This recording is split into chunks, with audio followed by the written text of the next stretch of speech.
이번 주 요절은 우리 에스라 7장 10절로 되어 있습니다. 에스라 7장 10절. 에스라가 무엇을 결심했었는가 한번 또 살펴보도록 하겠습니다. 에스라가 시작. 에스라가 여호와의 율법을 연구하고 준행하며 율례와 규례를 이스라엘에게 가르치기로 결심하였었더라. 에스라 7장 10절 말씀. 아멘. 남왕국 유다가 바벨론에게 멸망당하고 포로로 많은 백성들이 끌려갔습니다. 그때 예레미야가 70년이 돼야지 돌아올 것이라고 그렇게 예언을 했고요. 70년이 되었을 때 1차 포로 귀환이 있었습니다. 그 뒤로 한 200여 년 동안 계속해서 2차, 3차 이렇게 포로 귀환이 있었는데요. 이 에스라라는 분은 2차 포로 귀환의 지도자였습니다. 1차는 스룹바벨과 예수아라는 지도자가 귀환해서 하나님의 성전을 짓고요. 3차는 느헤미야가 지도자가 되어 돌아와서 예루살렘 성벽을 쌓습니다. 근데 이 에스라는 돌아와서 사회개혁과 종교개혁을 일으켰던 지도자입니다. 오늘 말씀 맨 끝에 보면 결심하였더라가 아니고 하였었더라. 그죠? 그러니까 포로로 돌아오기 전에 결심을 한 것입니다. 그가 이제 포로지에서 태어나서 고민을 하죠. 그가 제사장 가문에서 태어난 그런 조금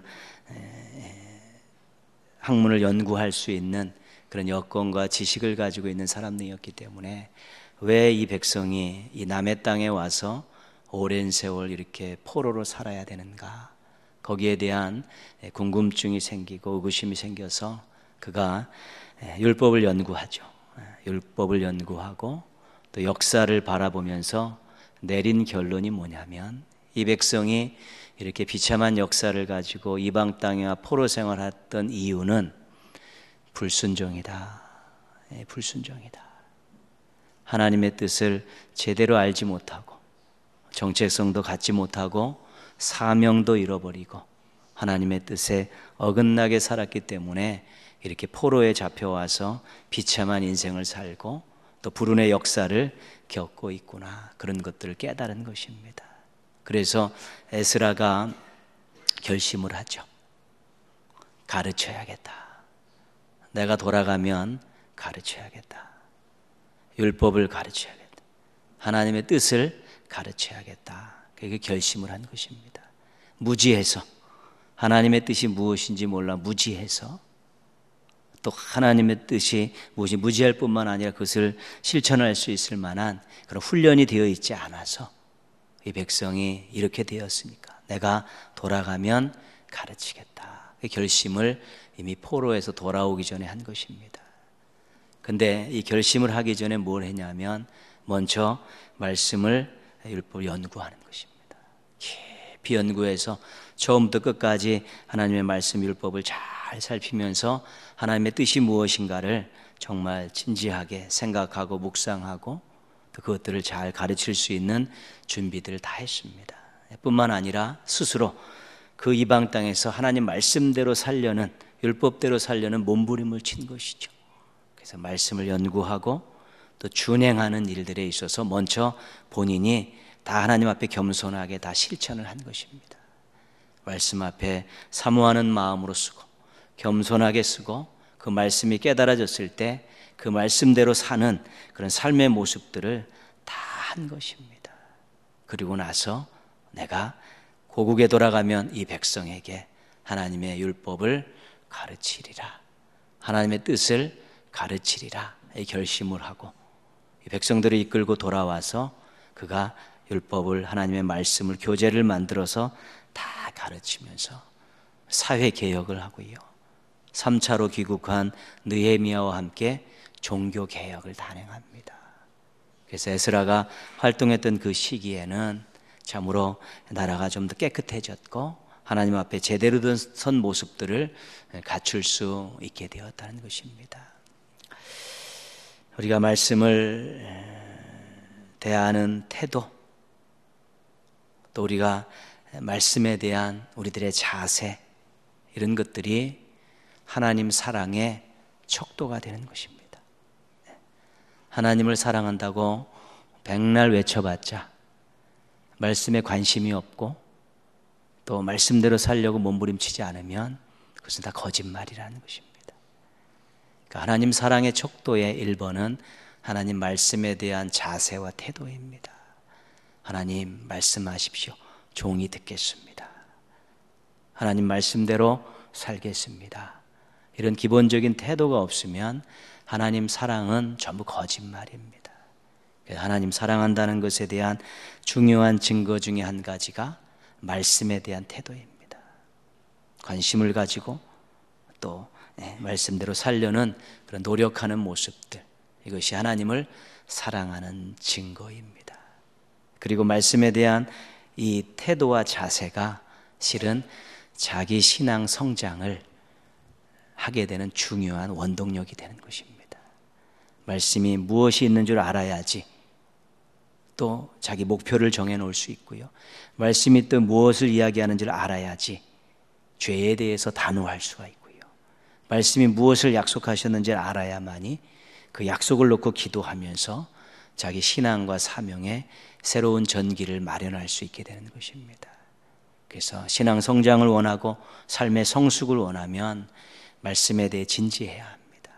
말씀에 대해 관심이 폭발해야 되고 말씀대로 살려는 그런 몸부림들이 있을 때 신앙과 삶의 성장과 성숙이 나올 수 있게 되는 것입니다. 그래서 말씀이 굉장히 중요하지요. 그 에스라의 결심은 백성을 살리겠다는 결심이고 나라를 다시 세우겠다는 결단이었던 것입니다. 말씀 아니면 안 된다. 하나님 아니면 안 된다는 것입니다. 그런데 하나님의 말씀만이 이런 백성을 살리고 나라를 세울 수 있는 중요한 것임을 알았기 때문에 가르치기로 결심을 한 것입니다. 오늘도 말씀에 대해서 조금 사모하는 마음을 갖고요, 조금 겸손한 마음을 갖고 성실하게 잘 파고드는 그런 마음들을 갖게 되면 우리 신앙도 삶도 성장과 성숙을 이룰 수 있고요, 하나님 앞에서 우리가 고백하는 것들의 진실성을 인정받을 수 있게 되는 것입니다. 그래서 말씀에 대한 귀한 부분들 언제든지 볼 수 있고요, 언제든지 들을 수 있고요, 또 늘 손에 가까이 잡을 수 있도록 다 모든 여건이 준비되어 있으니까요, 개인적으로 또 성경사랑 대행진에 참여하시면서요, 또 개인 경건생활훈련에 참여하시고 또 교회에서 개설되는 이런 성경 공부에 참여하시면서 다시 한번 말씀에 대한 이 자세들을, 태도들을 잘 확립하셔서 정말로 네가 나를 사랑하는구나 하나님께 인정받으시고 또 개인적으로 신앙이 성장하고 삶이 성숙해지는 것들을 경험하는 우리 행복한 성도들 되시기를 주님의 이름으로 축복합니다. 아멘. 오늘은 우리가 에바브라라는 사람을 살펴보려고 합니다. 지난주에 누구를 살폈냐면 에바브로디도를 살폈습니다. 둘은 다른 사람입니다. 에바브로디도는 빌립보 교회와 관련이 있는 사람이고요, 오늘에 나와 있는 이 에바브라는 골로새 교회와 상관이 있는 일꾼입니다. 이름은 비슷하지만 전혀 다른 그런 지역에서 교회를 섬겼던 그런 일꾼들입니다. 에바브라가 골로새 교회와 어떤 관련이 있는가? 오늘 1장, 골로새서 1장으로 한번 좀 앞으로 가보시면요, 1장 7절 8절에 보면 사도 바울이 그 골로새 교회에다가 에바브라에 대해서 소개한 내용이 거기 나와 있죠. 골로새서 1장 7절 8절 같이 읽겠습니다. 이와 같이 우리와 함께 종된 사랑하는 에바브라에게 너희가 배웠나니 그는 너희를 위한 그리스도의 신실한 일꾼이요 성령 안에서 너희 사랑을 우리에게 알린 자니라. 아멘. 7절에 보시면요, 에바브라에게 너희가 배웠나니, 그죠?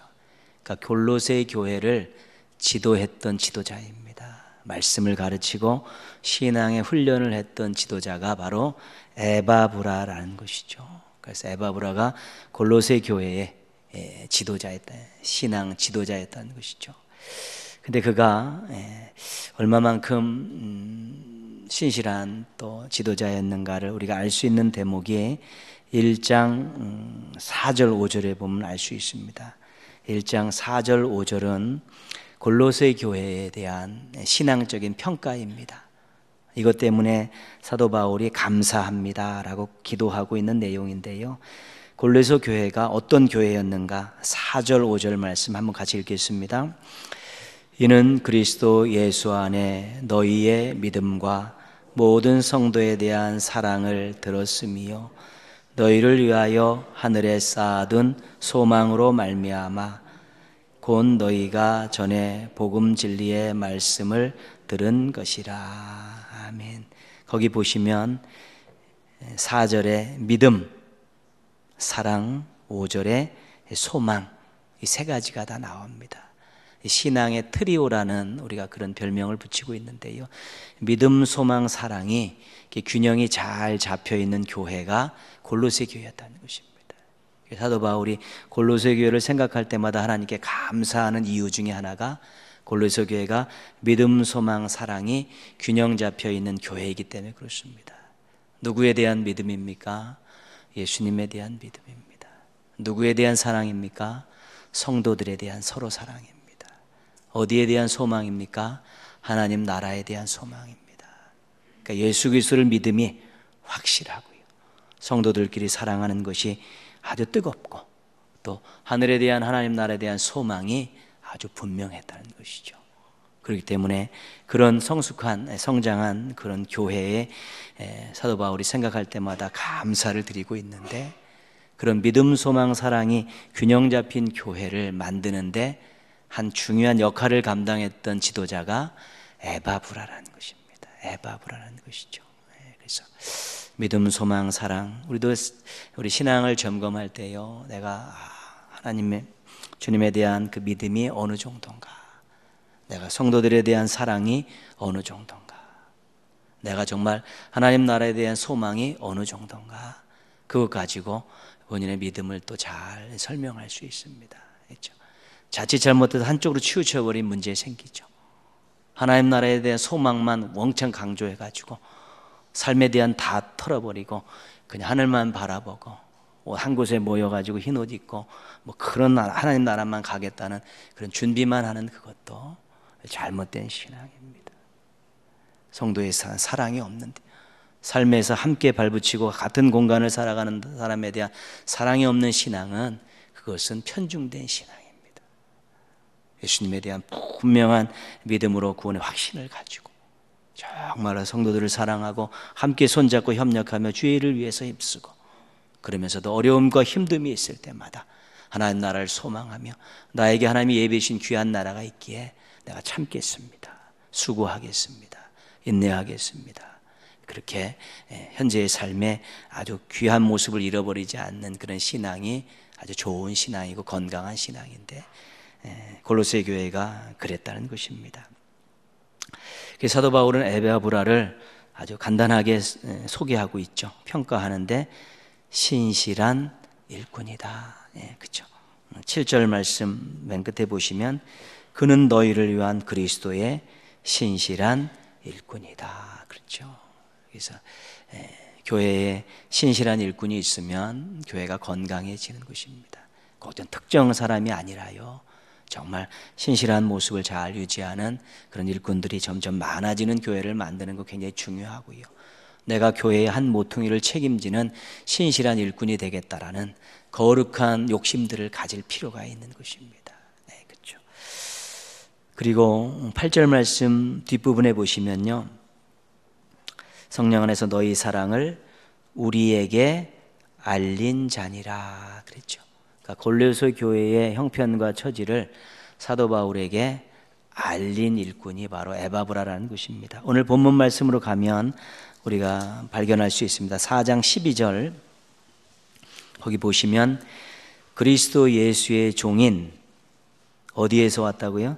너희에게서 온 에바브라가 너희에게 문안하니라. 그러니까 골로새 교회가 로마 감옥에 있는 사도 바울에게 보낸 일꾼이 누구냐면 에바브라라는 것입니다. 지도자를 보낸 것이죠. 지도자를 보내서 골로새 교회가 얼마나 사도 바울을 사랑하고 있는가를 확인시켜 준 것입니다. 성도들이 이렇게 신앙생활하고 있습니다. 성도들이 매일 모여서 기도하고 있습니다. 그리고 선교비와 또 옥에 필요한 물품들을 가지고 가지 않겠습니까? 가서 옥에 갇혀 있는 사도 바울이 에바브라가 와서 그 전하는 소식들을 듣고 정말 나를 사랑하고 있구나. 나를 사랑하는 그런 교회와 성도들이 나를 위해서 기도하고 있구나. 옥에 갇혀서 얼마나 큰 위로가 되겠습니까? 그 위로를 전한, 그 사랑을 전한 사람이 바로 에바브라라는 것입니다. 참 신실한 일꾼이기 때문에 가능한 이야기죠. 우리가 빌레몬서를 한번 잠깐 가겠습니다. 조금 뒤로 가시면 빌레몬서에 또 에바브라에 대한 내용이 한 가지가 소개가 되어 있습니다. 대부분은 다 골로새서에 속해 있는데 이 빌레몬서에 에바브라 이야기가 하나가 소개가 되어 있습니다. 왜 그러냐면 빌레몬이 골로새 교회의 성도이기 때문에 그렇습니다. 23절입니다. 23절 같이 한번 보겠습니다. 그리스도 예수 안에서 나와 함께 갇힌 자 에바브라와. 그러니까 빌레몬서에는 에바브라를 어떻게 소개하고 있냐면 나와 함께 갇혀 있다 그렇게 소개하고 있죠.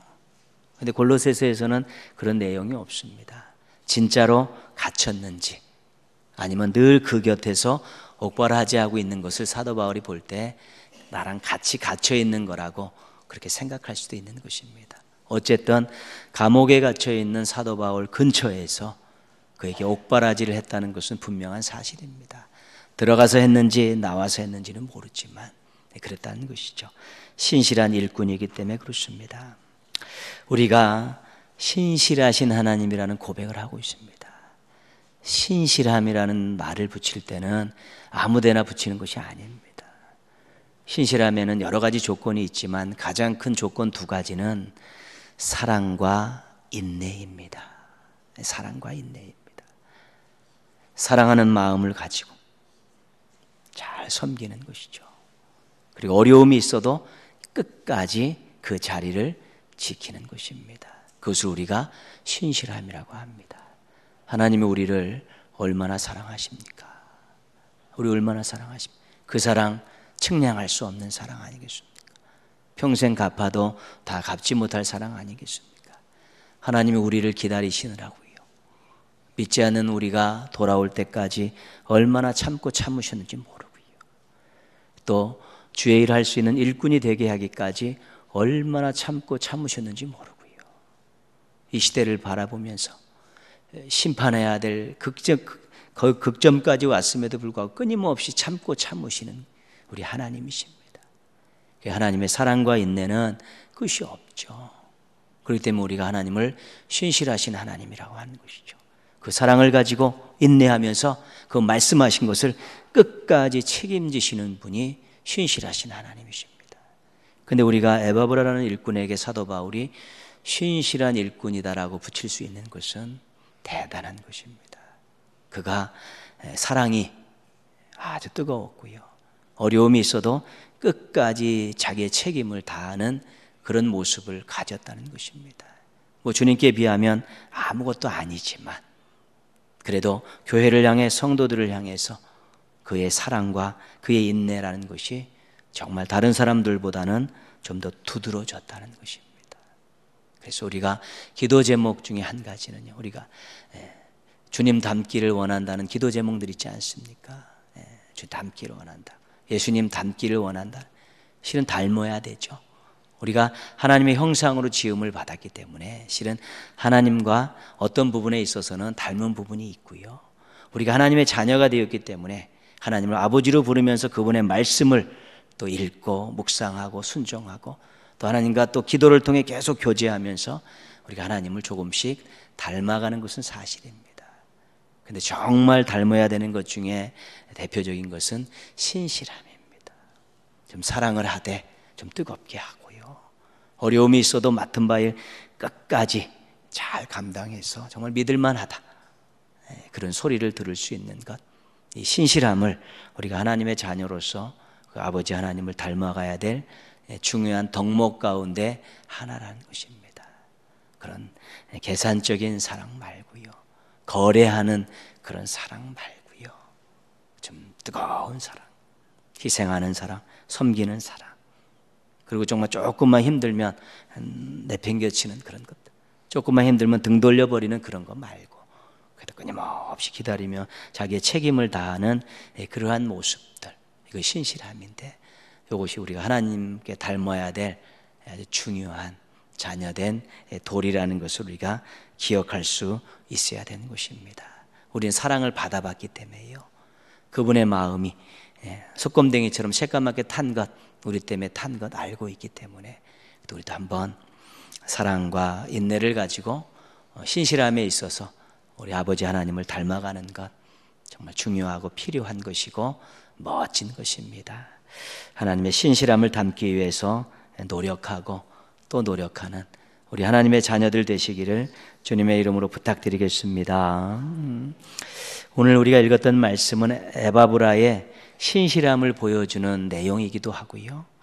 또 신실함을 위해서 무엇을 노력해야 되는가를 가르쳐주는 그런 내용이기도 합니다. 12절 말씀이요.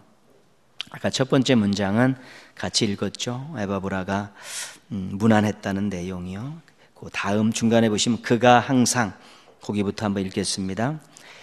그가 항상 너희를 위하여 애써 기도하여 너희로 하나님의 모든 뜻 가운데서 완전하고 확신 있게 서기를 구하나니. 아멘. 그 에바브라를 그 신앙을 설명하면서 신실함을 설명하면서 사도 바울이 사용했던 단어가 뭐냐면 애써라는 단어입니다. 애써 기도했다는 것입니다. 애써라는 것은 마음을 다하고 정성을 다하고 힘을 합쳐서 하는 그런 태도입니다. 그러니까 기도를 이렇게 어설프게 대충대충 한 게 아니라 마음을 다하고 정성을 다해서 힘을 다해서 그렇게 기도했다는 것입니다. 애써 기도입니다. 에바브라가 골로새 교회 성도들 훈련을 시키고 말씀을 가르쳤습니다. 그리고 교회가 잘 성장할 때 에바브라가 로마에 있는 사도 바울에게 왔습니다. 그러면서 그가 그 골로새 교회를 생각하면 골로새 교인들을 기억할 때 어떻게 기도했냐면 애써 기도했다는 것입니다. 정말 힘을 다해서 마음을 다해서 정성을 다해서 뜨겁게 부르짖어 기도했다는 것입니다. 무엇을 위해 기도했냐면요. 기도의 제목이 거기 두 개 나오지 않습니까? 너희로 하나님의 모든 뜻 가운데서 완전하고 확신 있게 서기를 구했다는 것입니다. 그렇죠? 완전하고 확신 있게 그들의 확신 있는 신앙 또 성숙한 삶을 위해서 기도한 것입니다. 하나님, 저들이 복음을 받았습니다. 저들이 지금 신앙의 훈련을 받고 성장하는 가운데 있는데 이 신앙이 확신이 있어서 흔들리지 않게 해주십시오. 그리고 저희들의 삶의 성숙함이 나타나게 해주십시오. 하나님의 뜻 가운데에서 신앙과 삶이 아름다워지게 해달라고 끊임없이 기도하고 있었다는 것입니다. 기도를 계속해서 뜨겁게 할 수 있으면 신실한 것입니다. 왜냐하면 계속 관심을 갖고 기도한다는 것은 사랑한다는 것입니다. 그리고 멈추지 않고 기도한다는 것은 그가 인내한다는 것입니다. 사랑과 인내의 기도를 계속해서 눈에 보이지는 않지만 멀리 떨어져 있지만 끊임없는 사랑과 인내를 가지고 끊임없이 기도하고 있었던 그 모습들을 사도 바울이 본 것입니다. 옆에서 본 자기 옥바라지 하면서 그 기도하는 그 모습, 골로새 교회와 교인들을 위해 기도하는 그 모습을 보면서 애써 기도했다. 너희를 위해서, 너희 신앙과 삶을 위해서 애써 기도한 신실한 일꾼이다. 그렇게 소개하고 있는 것이죠. 기도를 애써 해야 합니다. 계속해서 간절하게 하는 것입니다. 특별히요, 자신의 죄, 자신의 부족함, 자신의 연약함을 위해서는 애써 기도해야 합니다. 이 죄의 유혹들을 떨쳐버리기가 얼마나 힘든지 모릅니다. 한번 저지른 죄 반복해서 저지르지 않기 위해서 얼마나 처절하게 기도해야 되는지 모릅니다. 특별히 어떤 부분에 있어서 반복적으로 그것이 계속될 때는 애써 기도해야 합니다. 그러지 않으면 떨쳐버릴 수가 없습니다. 이 속에서 끊임없이 계속해서 올라오기 때문에 그러고요. 연약함과 부족함을 메꾸기만 하면, 조금 바꾸기만 하면 신앙 성장이 엄청나게 일어나는 거예요. 성장의 꿈이 있으면 애써 기도해야 되는 것입니다. 우리가 무언가 하나님으로부터 도움을 받을 때는요, 애써 기도해야 되는 것입니다. 적당히 몇 마디 던져놓고 그냥 감나무에서 감 떨어지기를 기도하는 그런 기도 생활은 별로 유익이 없습니다. 그것은. 그러면 늘 그렇게 어린아이와 같이 챙겨주는 것 가지고 살아가야 되는 것입니다. 그러나 정말 자신의 반복적인 죄 때문에, 자신의 연약함과 부족함만 해결되면 정말 성장하고 더 큰 영광 올려드릴 수 있다면 애써 기도해야 되죠. 마음을 다, 정성을 다하고 힘을 다해서 끊임없이 계속해서 사랑과 인내를 가지고 기도하게 될 때 자신의 놀라운 변화의 역사를 경험할 수 있게 되는 것입니다. 다른 사람을 위한 중보 기도도 애써 해야 합니다. 한 사람을 구원하는데 그렇게 여러분 호락호락한 건 아니지 않습니까? 믿지 않는 가족을 위해, 믿지 않는 친구를 위해, 믿지 않는 이웃을 위해 기도할 때 적당히 기도해서는 바라지 말아야 되는 것이죠. 영적 전투에서 악한 세력들에 빼앗겨 있던 사람을 빼앗아 오는 일인데요, 오랜 옛 생활에 젖어가지고 세상적인 생활에 가치관에 쩔어 있는 사람을 다시 데려오는 일인데 그 적당히 기도해서 되겠습니까? 애써 기도해야 되죠. 정말 어떤 면에서는 정말 눈물을 흘리며 지속적으로 기도할 때 그때 변화의 역사가 있는 것이고요. 신앙을 위해서 또 미래를 위해서 누군가를 위해 기도할 때요, 애써 기도해야 됩니다. 사랑한다면요, 애써 기도해야 됩니다. 사랑을 가지고 인내하며 계속 기도할 수 있을 때 그 사람의 변화되는 모습을 바라보며 복받는 모습을 바라보며 기뻐할 수 있기 때문에 그렇습니다. 그래서 기도 자체는 애써입니다. 적당이라는 건 없습니다. 대충 생각나는 대로 몇 마디 던져놓고 자리를 뜨는 그런 기도 별로 유익하지 않습니다. 하나님으로부터 무엇을 공급받고 하나님으로부터 도우심을 받고 한 인생을 바꾸고 자신의 신앙과 삶을 새롭게 하고 또 사랑하는 사람들의 운명을 바꾸는 그 일에 있어서 애써 기도하지 않고 무엇을 바랄 수 있겠습니까? 기도는 뜨거워야 됩니다. 처절해야 됩니다. 평상시부터 그렇게 마음을 다해서 간절하게 끊임없이 기도하는 훈련들을 해야 됩니다. 그래야지만이 위기 상황에 있을 때 더 뜨겁게 기도할 수 있는 것입니다. 훈련이 안 돼 있는데 부르짖어 기도할 수 없습니다. 훈련이 안 돼 있는데 1시간, 2시간 기도할 수 없습니다. 그런 것입니다. 평상시부터 마음을 다해 기도하고 계속 기도하는 그런 모습들을 가지고 기도의 자리를 정말 하나님 응답해 주시지 않으면 떠나지 않겠다라는 그런 각오를 가지고 늘 기도하는 훈련들을 하게 될 때 이 애써 기도의 결과는 대단한 것입니다. 하나님 한번 쳐다만 봐주시고 하나님 손 한번 대주시고 하나님 말씀 한 번만 해주셔도 우리의 삶에 엄청난 변화의 역사가 있고 놀라운 복들이 솟아나게 되어 있는 것입니다. 그래서 애써 기도할 필요가 있는 것입니다. 애써 기도하면서 신실함을 훈련하시고 또 응답받아서 자신에게는 성숙함을 또 다른 사람에게는 주의 사랑을 베푸는 우리 멋지고 아름다운 축복의 통로로 살아가시기를 주님의 이름으로 부탁드리겠습니다. 13절 말씀 한번 보겠습니다. 같이 읽겠습니다. 그가 너희와 라오디게아에 있는 자들과 히에라볼리에 있는 자들을 위하여 많이 수고하는 것을 내가 증언하노라.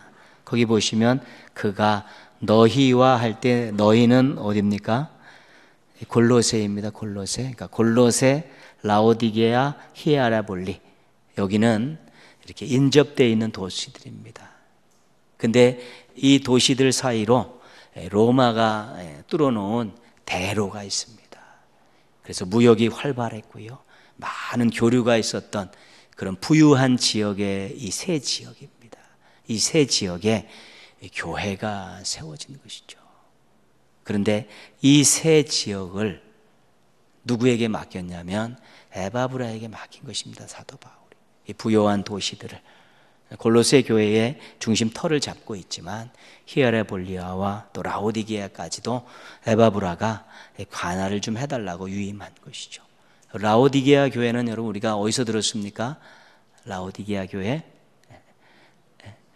요한계시록에 나와 있는 7개 교회 가운데 제일 마지막으로 언급된 교회가 라오디게아 교회, 부유한 교회였죠.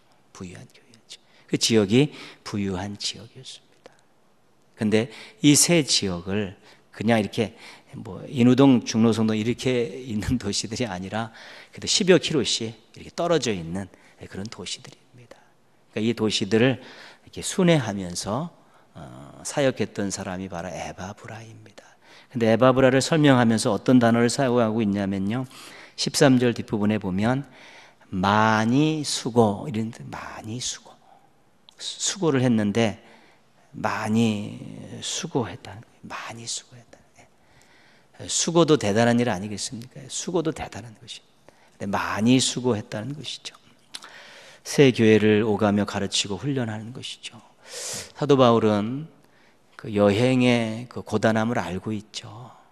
평생 순회 전도를 했으니까요.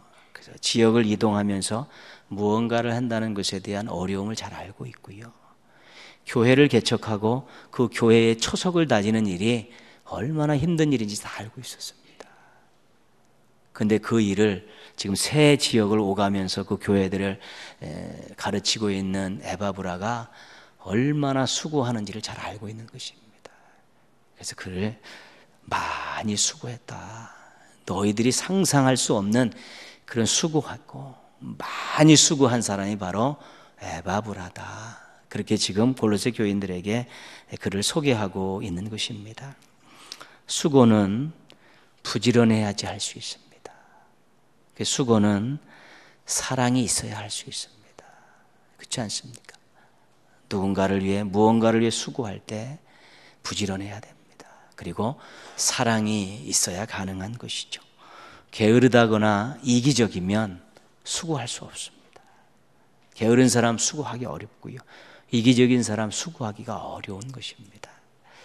많이 수고는 소망이 있어야 할 수 있습니다.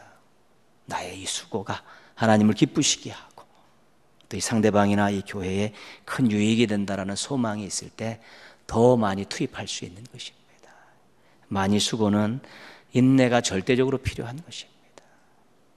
끊임없이 나누고 베푸고 섬기는 것인데요.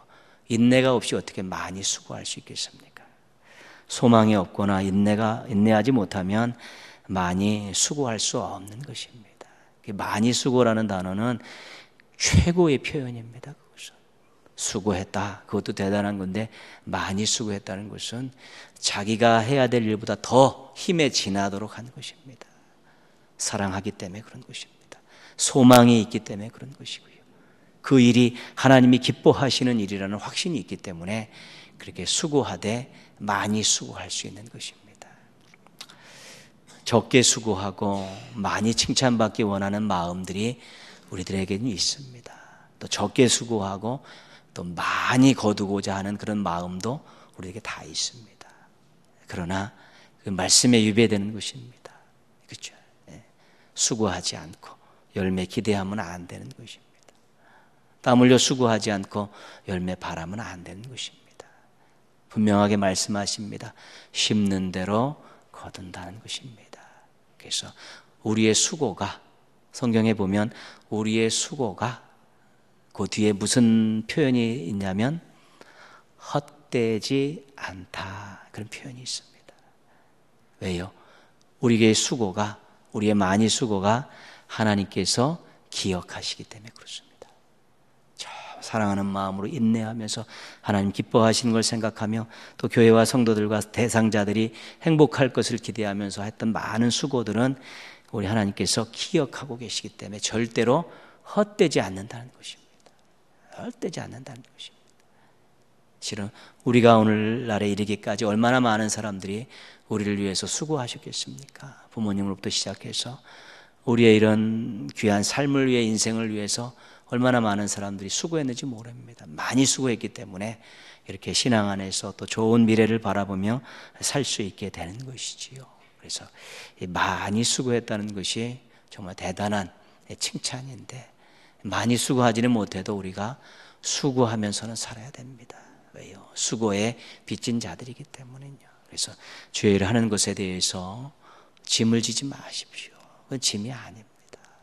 그것은 당연히 해야 될 일들이고 마땅히 해야 될 일이고 우리를 위해서 해야 될 일이고 우리의 수고 때문에 또 다른 사람들이 유익이 되기 때문에 얼마든지 소망을 품고 할 수 있는 일입니다. 신앙의 기본적인 것들이 흐트러지면서 많이 수고하는 일들이 점점 적게 되는 것이죠. 이제 수고라는 개념은 봉사라는 개념과 연결되는데 이제 봉사의 개념들이 자꾸 짜그러들기 시작했습니다. 얼마나 짜그러진지 모릅니다.